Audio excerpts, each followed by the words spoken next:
Hi, I am Ankon Ado. I am student of the Right Educate. So আজকে আমরা এসেছি যে আমরা ফ্র্যাকশন সম্বন্ধে কি জানতে পেরেছি। তো আমি দেখতে পাচ্ছি যে যেটা আমি ফ্র্যাকশন সম্বন্ধে জানতে পেরেছি, এখানে আমি দেখতে পাচ্ছি একটা সার্কেল আছে। এই গোটা সার্কেলটাকে নিয়ে বলা হচ্ছে 1। তাহলে আমরা যদি এটাকে হাফ করি তখন তার কি হচ্ছে এবার দেখে নিন। তো এখানে আমি দেখতে পাচ্ছি যে এটাকে হাফ করে 1/2 করা হয়েছে। তার মানে যেহেতু দুদিকে 1/2 করা হয়েছে, তার মানে এই গোটাটাকে নিয়ে সেই ঘুরে ফিরে একই আসছে। এবার দেখে নি 3।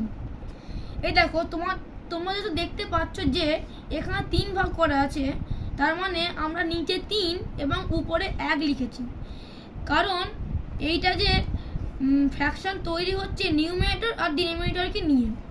তাহলে আমি দেখতে পাচ্ছি 1/3 1/3 1/3, এই তিনটাকে যোগ করলে কিন্তু সে ঘুরে ফিরে 1 আসছে। এবার দেখে নিই আমরা অন্যটা। এবার আমি এখানে দেখতে পাচ্ছি যে এখানে 4টি ভাগ করা হয়েছে। যেহেতু 4টি ভাগ করা হয়েছে, সেই জন্যই এখানে 4 নিচে নেওয়া হয়েছে আর ওপরে 1 নেওয়া হয়েছে। যদি আমরা এটাকে 4টেকে যোগ করি, সেই ঘুরে ফিরে আমাদের ফ্র্যাকশনটা 1ই আসছে। এবার দেখে নিই 5। তো আমরা এখানে এটাকে 5টি ভাগ করেছি। এই 5টি ভাগ করে এবার যে 5টি যে ভাগ আছে, 5টি ভাগ নিচে 5 লিখেছি এবং আমরা উপরে 1 লিখেছি। কিন্তু এই 5টি ভাগকে যোগ করলেও সেই উপরে আমাদের 1 আসছে। এই টোটাল সার্কেলটা তাহলে এক একটা অংশকে কি বলে জানো তো? এক একটা অংশকে বলে সেক্টর। এই সার্কেলে এক একটা অংশকে বলা হয় সেক্টর।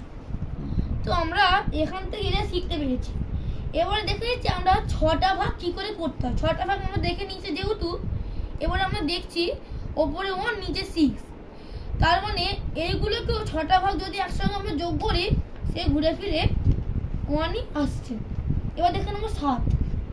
এবার এখানে দেখতে পাচ্ছি আমার যেখানে 7টি ভাগ করা আছে। এবার এখানে 7টি যেহেতু ভাগ করা আছে, যেহেতু 7 ঘর আছে, সেই জন্য আমরা এখানেও সেই সেম প্রসেস 7 নিয়ে নিচ্ছি। তো এখানে আমরা উপরে নিউমারেটর 1 নিয়েছি এবং নিচে ডিনোমিনেটর 7 নিয়েছি। তো এইটাকে নিয়েও যদি যোগ করা হয়, তাহলে যোগ করে সব টোটালটাকে নিয়ে সেই 1ই আসছে। এবার দেখে নেবো আমাদের লাস্ট ওয়ান। এখানে দেখতে পাচ্ছি যেখানে 8টি ভাগ করা হয়েছে।